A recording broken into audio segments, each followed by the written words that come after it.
let's get going. I know I say this every time, but we have masses to get through today, an incoherent mass in many ways. So let's kick it off. Do you remember, any of you who are thinking of doing the essay as the midterm exam, that the 8th is the day by which you have to put in a proposal? Send it to any of us, but just get it in by the 8th by email if you want to do it. If you don't have it in, we'll just assume you're doing the exam. Any questions on that? Okay, all right. So, IP. Before we get there, just that this is going to work. Given up on me. All right. So a couple of things just to sort of remind ourselves of the past as we look forward to the exam and back. Things in the news that in some way are relevant to what we've been talking about. I was just intrigued by this. It came up on the site on the net. A Japanese study that looked at the effects in the late 19th century of the appearance of mechanical and steam mills over hand looms, which of course was something that we had read back looking early on, looking at Heilbronner and Marx and talking about in the Middle Ages. Well, in fact, in Japan it came very late. And what's interesting is that the effects are kind of mixed. The power in some ways made for some advantages, but it actually made the people using hand looms think about how they could innovate in different ways of putting work together. So just a reminder that we were looking at that question too. Another one that has been in the news quite a lot, probably you will have seen this, the research going into the H1N1 flu virus. And there was a big controversy on whether those results should be released. Did anybody follow this story at all? Notice why that was, Adam, why was it a controversy? Can you remember? Right, they thought, maybe not amateurs, that's nice to have, they don't want terrorists for the most part. So they said on the one side, look, you're doing this research, which is potentially very dangerous, don't let it out into the world. What intrigued me was the enormous pushback from scientists saying, look, absolutely integral to our work is publishing. We are not scientists, almost, if we don't publish. And the dangers might be huge, but publishing is central. Well, that takes us all the way back to Spratt, talking about the Royal Society. What he really says is fundamental to the beginning of science. And here we are 400 years later, and they're still saying, look, publishing is absolutely the center of our enterprise. So a couple of points just to remind you where we've been in the course. Things in the news are now more relevant to today's talk. Apple having trouble over a trademark because the trademark iPad was already owned in China, and the Chinese courts are now deciding whether Apple has a right to that mark. If time allows us to get to trademarks today, which is the end of the talk, we might talk a little about that. Some of you may have followed more closely the battle of the ideally named Mr. .com over Mega Upload. Anybody here has suffered from the Mega Upload takedown?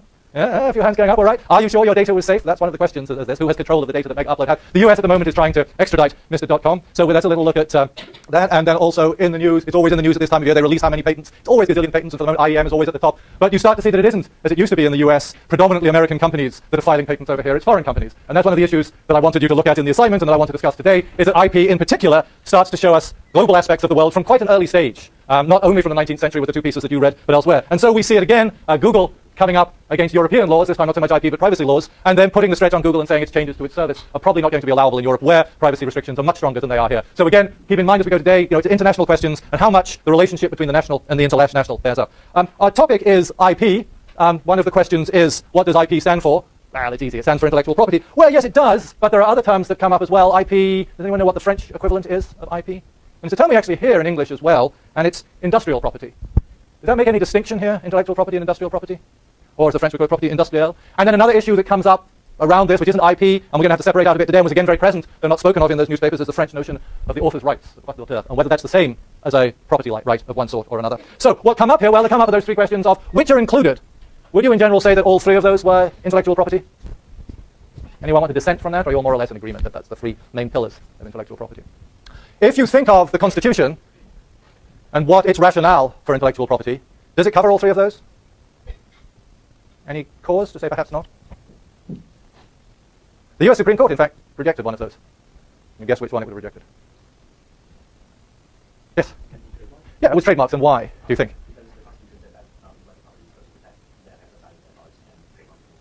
Right, it doesn't actually say science about it, says writings and discoveries, right? But you're absolutely right, yeah. And people started to say, so they actually, when they passed the first US trademark law, quite late in 1870, if we get there, we'll talk more about it, they passed it under that clause of the Constitution, and it went before the Supreme Court 10 years later, and they said, these aren't writings or discoveries, trade names are not, and threw it out. And in fact, for 25 years, there was no federal trademark law from 1880 to 1906, when it was brought back in under the Commerce Clause. So the bracketing of these is indeed interesting. Whereas now, if you go to Washington, one place where you deal with these is the US Patent and Trademark Office, and now copyrights are left to one side. And that's very much what the French do. They see patents and trademarks as one aspect of it, but copyrights as something different. So even just bundling these together is problematic and confusing, and maybe the only thing I'll be able to do today is to sow confusion among you all, because I remain confused myself about many of the aspects here. So why and where in history does this come up? Where, we'll see, is problematic. I mean, we've already seen going back at least to the Statute of Anne, and we'll go back a couple of hundred years before the Statute of Anne, though clearly these issues are still very current today. So we cover a long streak in historical terms of what's going on here.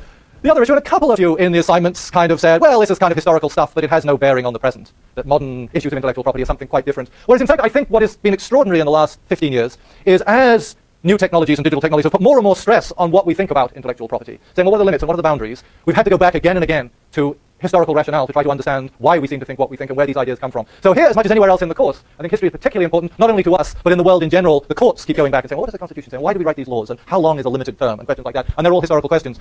One of the sites that you link to from the website is, in fact, the primary sources of copyright. It was built for the anniversary of the Statute of Anne in 2010. So it's a wonderful site to poke around in if you have questions and issues about copyright. But it was built not by historians for the most part, but by lawyers, and is mostly used for looking up historical questions of law. Okay, so where are we going? Probably not to the end of this ladder, because I doubt if we'll get there. But I'm going to ask a little bit about skin in the game, because one of the interesting questions that comes up is, if you actually have intellectual property, you tend to have a different view than if you don't have a lot of intellectual property. So I want to talk a little bit about how we feel about that. Some of the questions, raising questions of what's right and what's wrong, what we feel is permissible and not permissible, come out of this. As we talk about some of these issues, where normally Jeff and I will ask you to give your name before you say anything, today you can remain anonymous as you confess to some of your acts. Perhaps, or perhaps not. I was actually very interested that in the assignment, a lot of you seem very much in favor of copyright, more than I thought would, so I'll be interested to hear about that. And then so a question comes up, if we're going to call this stuff intellectual property, what is property? Do we actually know what it is when we make these claims and say that's property and that's not? What is our rationale for property? So let's talk a little bit about that historically. Then into the systematizing of intellectual property. How did it historically develop so that we now have these three strands? Because when you look at the very beginning, they're not clear at all. There are lots of ideas of this is a precedent, this is a privilege, this is a patent, but is it separating authors from inventors from marks? And finally, if we get there, we'll go through, spending most time on copyright. The stuff on patent I might postpone until Thursday when we'll be talking about the telephone, which in the Beaumont paper, your Beauchamp paper, you'll see is actually very much claimed to be a technology that was shaped by intellectual property law, and then maybe a little time if we get there on trademarks. So that's the route. There are a set of themes I want you to bear in mind as we go along, things that are coming up now that we're getting closer to the modern period. One is the relationship of information and the state.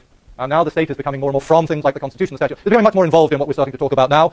Information, as I said, and the law is starting to, what we think of as information is now being circumscribed in part by law. Many of the justifications that you gave, that the newspapers gave, that you read, were about information and economics. Should this be justified simply on economic grounds? That it's expedient for the national economy to give protection to these things, so that's the reason for it. And obviously out of that, this notion of can information really be property? Is the phrase IP, is it really a coherent concept? And out of that, well, are our explanations, and this is part of why I gave you that assignment, are they systematic? Or are they simply pragmatic? Well, it works and it's useful, so let's do it. Or no, we really have a lot of theory about the world that is systematic. And running through all this, one question is the question of the author.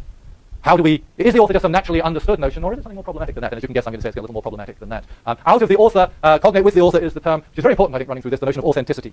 And claims to the author are often used on the grounds of authenticity. But let's begin with the question of our own interests and concerns here. Anybody in the room own a patent? We haven't got there yet. Any in the room think or hope that they will before too long possibly have their name on a patent?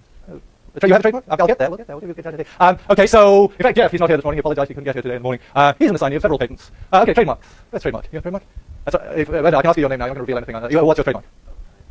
Agent Central, and why did you take it out? So the website. And in fact, the question of the relationship between domain names and trademarks is an interesting one. And whether you can, if you invent a domain name, whether you can then automatically take it as a trademark, or whether if you own a trademark, somebody else can use it as a domain name. So again, you can see the way in which the digital world almost immediately starts to push questions and boundaries about these things. Anybody in here on the copyright? Yes, what? How? Tell me. The perfect answer. You all actually, have copyrights. Under Byrne, more or less anything you write, in theory, is copyright protected. Your shopping list, is in theory. Because you no longer have to register. And if you can prove that it was original and nobody else thought out that particular order of oatmeal and cookies or whatever, then you might even be able to register it. But there's no longer a barrier, as there are with patents and trademarks, which says you have to register the copyrights in theory and principle. Okay, to the slightly trickier question. Does anybody have in their possession intellectual property that doesn't belong to them? That's good after everybody. So, well, let's ask the question this way. Does anybody, and no names will be called out, does anybody not have a piece of intellectual property on their machine, about their person in their dorm room, that they have not legally acquired? Does anybody not? Guilty? So good. Well, good soul, yes. I should call out your name, so you can tell us what the others will be quiet about who they are. Music? You tell me. I mean, music, if you have obtained it without the consent of the... So you're pulling your hand back down? Uh-huh. So you're retreating from that claim to be entirely innocent of legal infringement. So I better not call your name out.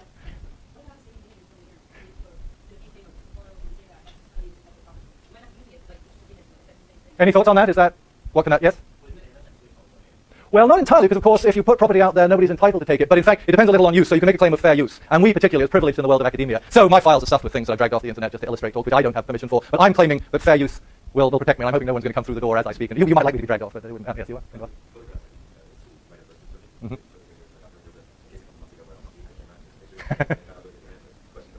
Can monkeys own copyright? And we'll get to that because these questions of parsing quite what is owned, is it the image, is it the material product, is it the digital bits, become quite early on problematic and confusing questions as we pull them apart. Get to a slightly trickier, so there's music. So anybody willing to say that they have no music at all that is likely to be copyright infringing?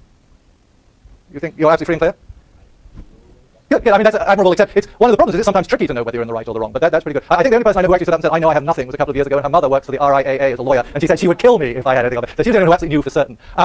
Getting over to more expensive things, software. People are starting to look down now, look at their feet, and start to take serious notes. Who has software which they know is infringing, but feels nonetheless they have a right to that software? Okay, so you're in a way, it's a kind of political statement. Okay, no names mentioned here. So give me the example. Mm-hmm. So you ported it across with us. Now, right, but clearly before they did that. Anybody else want to give an explanation of a justification for what they have? Yes. Procured. And the justification for that would be? Uh-huh. So if it was required, you'd pay for it, but if it was encouraged, that's an interesting notion of okay. And you feel that's a sort of justification. And I mean, I'm not trying to push too hard, but guilt towards, I mean, it's sometimes hard to feel guilt towards Adobe. I can't sort of tear myself out. But guilt towards an author for doing that? Yeah, I suppose. But not. I feel like my frequency of use is the story. Do any of you record any music? And any of you have strong feelings about whether people should have access to that music, whether you care or not, or would you like to have it under your control?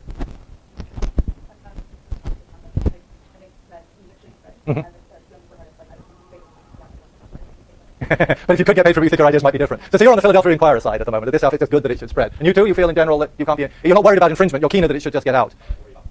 So you're keen on publicity, which again is an argument the Inquirer made. Do you imagine that when, what kind of music do you produce? Okay, so when you're famous for all over the place music, and suddenly everybody wants it because that's what you have the trademark all over the place music, and that's become really hip, do you think your attitudes will change? Because one of the questions I think we want to get at is that notion of perspective of if we have this stuff, but we can't sell it, we tend to have an attitude to say, well, actually, it's as good that it should circulate. But once it becomes a marketable item, but that is actually a more general principle. I mean, one of the reasons that I drove you to that issue of Dickens and copyright in the United States is that that was exactly the period when the United States had for a long time been saying, and you see it, in fact, it drove Adam absolutely crazy, people saying, look, we don't have any intellectual talent in the United States, so we've got nothing to lose, so let us take whatever we can from anywhere else, and that will be good for us. Now, towards the end of the century, as the status of American writers rose and they started to get recognition around the world, not simply the writers themselves, but the country as a whole changed its opinion, both to whether it should honor intellectual property in copyright or in patents. And if we think of the American in the 19th century in that vein, there's also a 21st century example of that, probably. Can anybody think of what that is? Well, where probably do those who own intellectual property think the greatest international threat comes from? China, absolutely. And China's rationale is in part, we're a developing country, we need this stuff. America, they're like Adobe, they don't need any more money for it. And that was very much the rationale that we saw, in a way, in those newspapers, in the Inquirer. And indeed, so you saw across America at the time. Did anybody manage to guess why I gave you those two newspaper pieces to look at? Well, it's not only the 200th anniversary of Dickens' birth, but actually it's 160 years to the week that he was in Philadelphia. This is the anniversary of his visit to Philadelphia. And it caused, when we get there, if we get there, a huge storm. Because here were these British people saying, we have this intellectual property, and people were saying, but look, in America, we're a developing country. We haven't got there yet. Why should we be sending money to Britain? And of course, it's an argument that I'm suggesting that we're still here today in exactly the same vein. So whether as an individual creator of this stuff, or whether nationally as a national, there are a lot of questions that start to look very different depending on where you stand in the issues. The skin in the game question, Hadopi, anybody heard of Hadopi? The French law? If you're caught infringing 3 times, you're struck off the internet. Your ISP has to throw you out, and there are meant to be various methods that are used to prevent you from getting back on. Now, whether they'll be successful is a good question. And that's being put forward in the name of protecting intellectual property. Obviously, here, the RIAA, this is an earlier case, this was 2003 or 2004, 3 students who were sued for $98 billion. So check your bank account. And the RIAA has clearly stepped back a little from that, but is still interested in going after you for music infringement. And as you know, Berkeley as a campus is trying to produce systems whereby you can do without. Another question of skin in the game, a slightly different one I want to raise. Did anybody notice this case in the Supreme Court? This rather genial chappie, I can't remember his name at the moment, who used to turn up at different functions with a huge array of medals on. Adam, you heard this? Right. So that's what he was saying. And so it came up, in a way, it came up as a question of the First Amendment. Do you actually have a right to tell lies? Should this be protected under the First Amendment? And in fact, it's a very famous essay by the philosopher Immanuel Kant, The Supposed Right to Lie, which seems to me was echoed throughout it. And then one of the judges, as the case was being heard, but is a medal perhaps not simply like a statement protected by the First Amendment, but is it in fact like a trademark? Does it in fact carry some status of that sort? And should people be allowed to go around and simply stick this symbol on them? And the courts have hummed and hawed quite a bit about this. Now, any thoughts on why I might think you have skin in the game in this particular way? Not that I'm accusing any of you, I'm looking for the false medals. Okay, you've taken your medals off today. But any other reason that you might have reason? You remember when I was foolish enough to ask you a little while ago, and I probably should ask a second on why you believe the word I said. And one of the answers that sort of came up is, well, because you have the whole institution of Berkeley behind you, which kind of, you assume that they've checked me out and decided that probably I'm trustworthy to stand up in front of them. By now you know how many mistakes I'm capable of making. Okay, so there's that side. But the thing that I didn't also ask you is, or point out, is that in many ways that's exactly the same reason that you're here.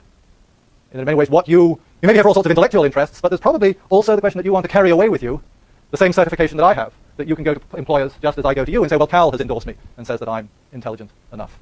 So how then do you feel about people who would be like this chap going out and pulling out of their pocket a full